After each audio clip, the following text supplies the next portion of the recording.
अस्सलाम वालेकुम, कैसे हैं सब दोस्त? ठीक हैं, खैरियत से हैं? जैसा कि हमने अपनी प्रीवियस वीडियोस के अंदर काफ़ी सारी चीज़ें जो है वो डिस्कस की थी। सबसे पहले हमने ये डिस्कस किया था कि एक मेडिकल बिलर क्या होता है, फिर हमने विजिट को डिस्कस किया, फिर स्केड्यूल को किया, फिर विजिट को किया, इनकाउंटर को किया, क्लेम क्रिएशन सबमिशन पे किया, उसके बाद फिर हमने फॉलो अप पे किया। आज हम डिस्कस करेंगे AR पे। इससे पहले कि हम AR की तरफ जाए, मैं आप लोगों की तवज्जो थोड़ी सी चाहता हूँ, वो ये कि ये एक स्किल है। अगर कोई शख्स ये समझता है कि वो जैसे ही इस स्केल में एंट्री करेगा डॉलर की बरसात होगी, तो ऐसा नहीं है। अगर कोई शख्स ये समझता है कि मैं इसको सीखूंगा तो पैसे आना शुरू हो जाएंगे, ऐसा नहीं है। ये एक हुनर है। ऐसे ही है जैसे हम फिजिकल वेल्डिंग का काम करते हैं या सीखते हैं, या कार इलेक्ट्रिशियंस हैं या कार मैकेनिक्स हैं, तो जब वो सीख सीख कर घर बैठ जाते हैं तो पैसे नहीं आते, बल्कि उनको जाके काम करना होता है। तो ये एक ऐसी स्किल है कि जब आप ये सीख रहे होंगे तो कुछ भी नहीं मिलेगा।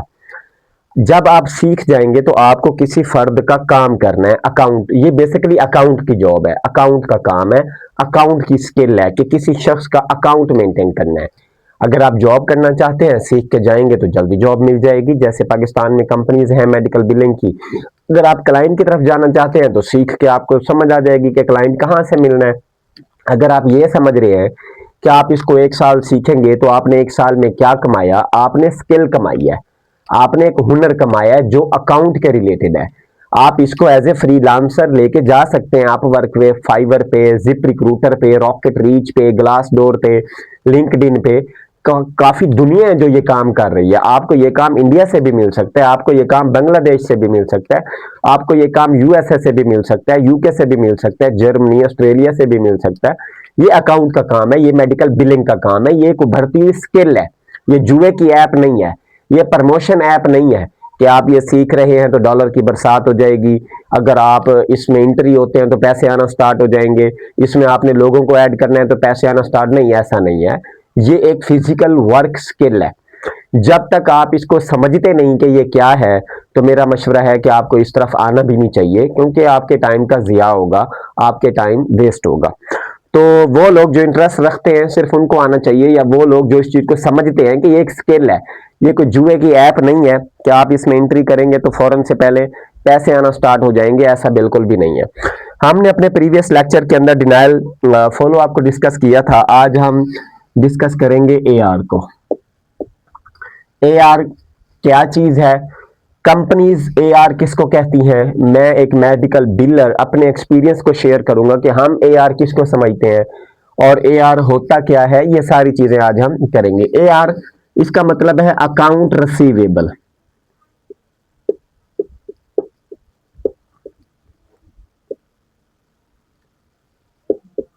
अकाउंट रिसीवेबल का मतलब है, अकाउंट रिसीवेबल का काम मतलब अकाउंट रिसीवेबल, अकाउंट अमाउंट या पैसा या लेन देन, रिसीवेबल मिलना, वसूल करना। AR के अंदर होता क्या है, AR उन क्लेम्स पे किया जाता है जो एक मेडिकल बिलर को लगता है कि ये पेड हो चुके हैं। पेड क्लेम पे AR किया जाता है, या वो क्लेम जो प्रोवाइडर, डॉक्टर, क्लाइंट की तरफ से हमें इंस्ट्रक्शंस आती हैं कि ये क्लेम पे हो चुके हैं, लेकिन पता नहीं है कि पेमेंट कैसे आई है, हमारे पास पेमेंट डिटेल्स नहीं है, लेकिन सॉफ्टवेयर ये शो कर रहा है कि ये क्लेम पेड हो चुके हैं। या कुछ क्लेम जो काफी पुराने हैं, प्रोवाइडर को ये लगता है कि ये पे हो चुके होंगे, इस पे हमें AR करना चाहिए, हमें इंश्योरेंस कंपनियों से पूछना चाहिए कि इसकी पेमेंट उन्होंने भेजी भी है या नहीं भेजी, अगर भेजी है तो किस तरीके से भेजी है। अकाउंट रिसीवेबल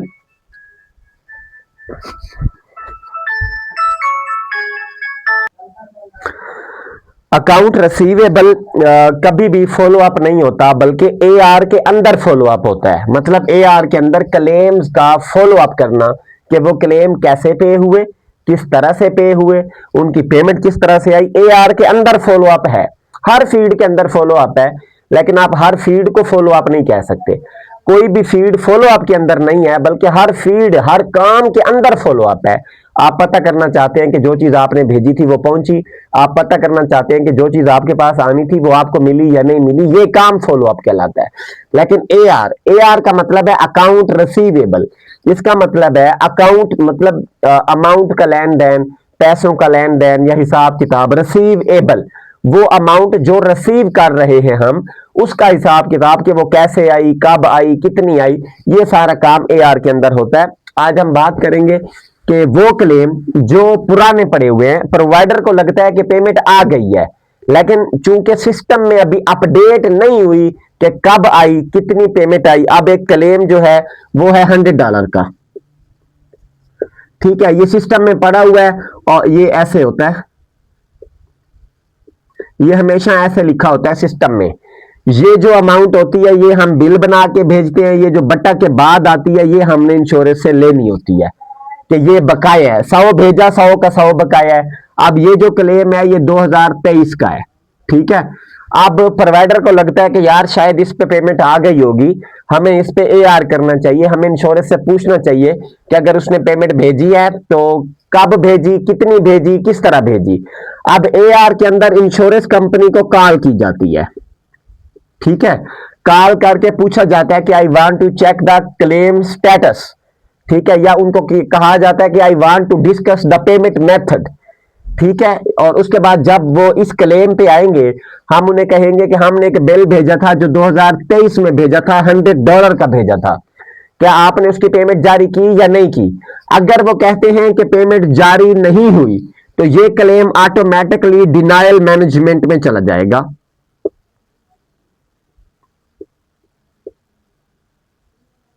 ये डिनायल मैनेजमेंट में चला जाएगा। या अगर एक सिंगल मेडिकल बिलर है तो वो खुद ही डिनायल मैनेजमेंट है, खुद ही वो एआर करेगा, खुद ही वो फॉलो अप करेगा, सारे काम वो खुद कर रहा है।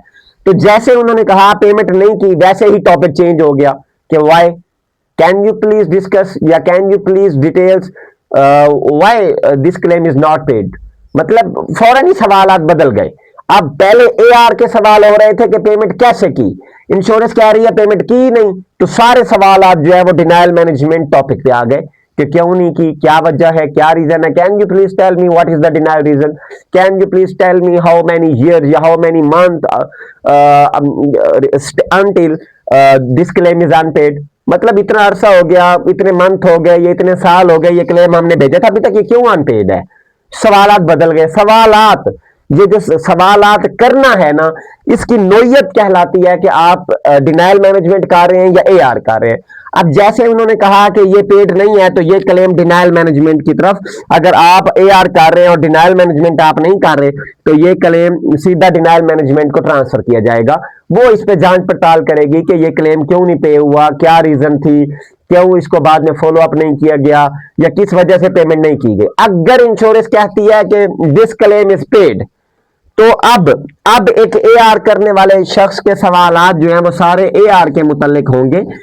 वो कहेगा कि okay, can you please tell me what is the payment method, मतलब किस मेथड से आपने पेमेंट की। अगर इंश्योरेंस कहती है कि हमने ये चेक भेजा था, एक एआर करने वाले शख्स की जिम्मेदारी है कि वो ये 3 चीजें पूछेगा कि किस डेट को भेजा था, कितनी अमाउंट का भेजा था और चेक नंबर क्या था, ठीक है। ये 3 चीजें वो पूछेगा 110%। डेट, कब चेक इशू हुआ, कितनी अमाउंट का इशू हुआ और चेक नंबर क्या था। 3 तरीके से इंश्योरेंस कंपनी पेमेंट करती है। पहला तरीका, अगर पहला कोई भी आप पहला ले सकते हो, क्रेडिट कार्ड पहला ले लें, ऑनलाइन ट्रांजैक्शन ले लें या चेक ले लें। हम पहला डिस्कस कर रहे हैं कि बाय चेक पेमेंट आई, ठीक है। उसके बाद अगला मरहला है, अब वो कहती है कि हमने ऑनलाइन ट्रांसफर किए थे।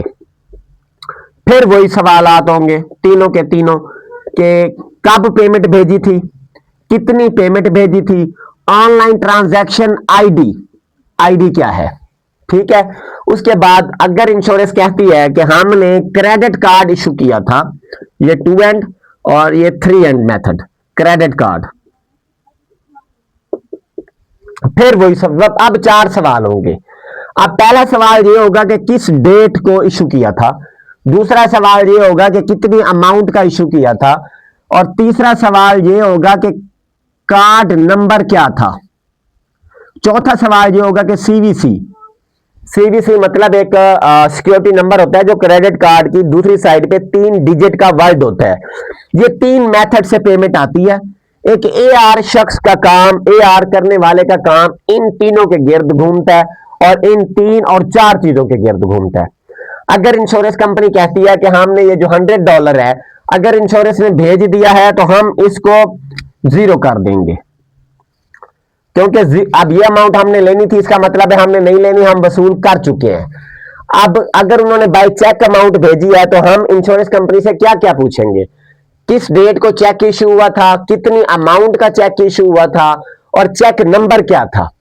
अगर इंश्योरेंस कहती है कि हमने ऑनलाइन ट्रांसफर किया था तो हम उनसे पूछेंगे कि कब, किस डेट को ऑनलाइन ट्रांसफर अमाउंट हुई थी और कितनी अमाउंट ट्रांसफर की थी, और ऑनलाइन ट्रांजैक्शन आईडी क्या थी। जैसे किसी को आप पेमेंट करते हैं तो आपके पास एक ऑनलाइन ट्रांजैक्शन आईडी आती है, आप कहते हैं यार ये ट्रांजैक्शन नंबर है, तुम चेक कर लो, मैंने इस डेट को इस टाइम पे इतनी अमाउंट भेजी है।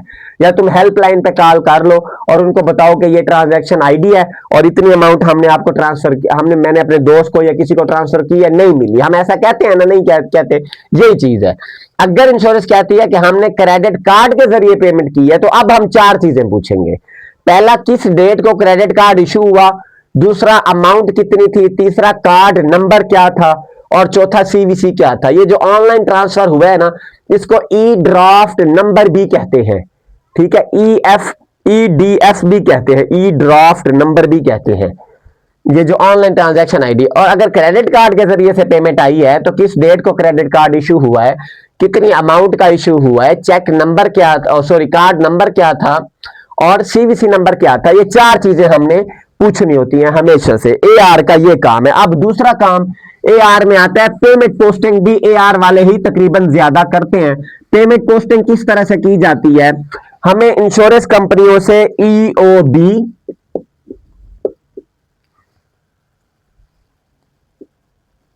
या ERA वसूल होता है, एक्सप्लेनेशन ऑफ बेनिफिट या advice remit, electronically remits advice जो है ना, ये हमें डॉक्यूमेंट वसूल होते हैं। उनके ऊपर प्रॉपर तरीके से लिखी होती है कि किस क्लेम की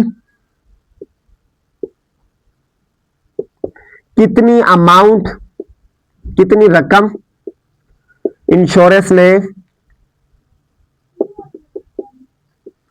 पे कर दी, उसके ऊपर पूरी डिटेल्स होती है कि कितनी इंश्योरेंस ने पे कर दी, कितनी पेशेंट रिस्पॉन्सिबिलिटी है, कितनी डिडक्टिबल है, कितनी को पे है, कितनी को इंश्योरेंस है। डॉक्यूमेंट को देखते हुए एक AR करने वाला शख्स पेमेंट पोस्टिंग करता है सॉफ्टवेयर के अंदर। अब फर्ज करें ये जो क्लेम था ये $100 का था, अब इसमें $50 जो है वो इंश्योरेंस कंपनी के जिम्मे थे और $50 जो है वो को पे था, ठीक है। अब इंश्योरेंस क्या करेगी, $50 पे कर देगी और $50 को PR में डाल देगी, पेशेंट रिस्पॉन्सिबिलिटी में डाल देगी। अब ये को इंश्योरेंस जो है ये 2 बनता है, पेशेंट रिस्पॉन्सिबिलिटी 2 है। पहला पेशेंट रिस्पॉन्सिबिलिटी डिडक्टिबल है, दूसरा पेशेंट रिस्पॉन्सिबिलिटी को इंश्योरेंस है, तीसरा पेशेंट रिस्पॉन्सिबिलिटी को पे है। अब ये को इंश्योरेंस है, सॉरी को पे है, तो ये तीसरा है, ठीक है। तो अब जब पेमेंट पोस्टिंग करेंगे तो क्या करेंगे, 50, तो इसकी तो स्टेटमेंट जाएगी पेशेंट को पता चल जाएगा कि $50 उसके जिम्मे है। उसको बाय फैक्स जा सकती है, बाय ईमेल जा सकती है, उसको इंश्योरेंस ने भी भेजी है, हम भी रिमाइंडर के तौर पे भेज सकते हैं। लेकिन थ्रू प्रोवाइडर, ये बात, ये पॉइंट नोट करके रखें, जब तक प्रोवाइडर इजाजत ना दे कि हमने ये $50 की स्टेटमेंट पेशेंट को भेजनी है या नहीं भेजनी, तब तक हम नहीं भेज सकते किसी भी सूरत। ये पेमेंट पेशेंट से लेनी है, हो सकता है पेशेंट के पास सेकेंडरी इंश्योरेंस हो वो पे कर दे या टर्शरी हो वो पे कर दे, तो इसलिए ये जो पेशेंट रिस्पॉन्सिबिलिटी होती है ये हम प्रोवाइडर की इजाजत के बगैर पेशेंट से बातचीत नहीं कर सकते। ये जो $50 है इसकी हम पेमेंट पोस्टिंग कर देंगे, 50/50 आ जाएगा, मतलब यहाँ पे अगर $100 का बिल है तो यहाँ पे सिर्फ 50 आ जाएगा, इसका मतलब 50 बाकी है। अब जब हम डिटेल्स में जाएंगे तो पता चलेगा कि वो PR3 में पेशेंट रिस्पॉन्सिबिलिटी में आता है।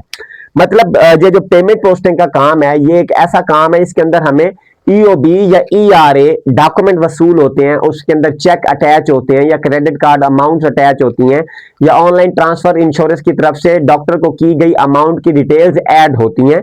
उनको देखते हुए हम सॉफ्टवेयर के अंदर मैन्युअली पेमेंट पोस्टिंग करते हैं।